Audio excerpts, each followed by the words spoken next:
Hi, welcome to Assist channel. So 3 important steps to remember when using Assist. There's 3 steps.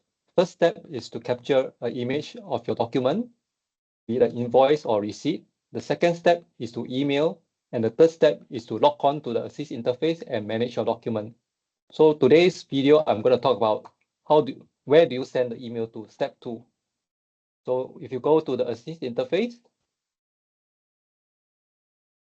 it's a main dashboard. If you come to setting,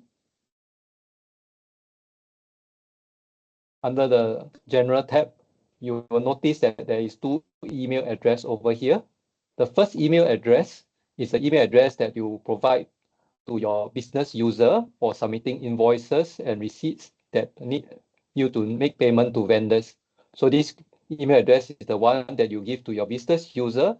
If you wanted to, you can also give this email address to the suppliers and ask them to directly send any invoices for payment directly to this email account.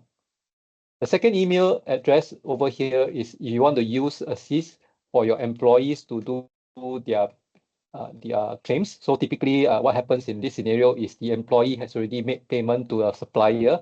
Now they are submitting their receipts to make a claim for a reimbursement claim. So for this second scenario, when it's a claim, you will provide your employees the second email address.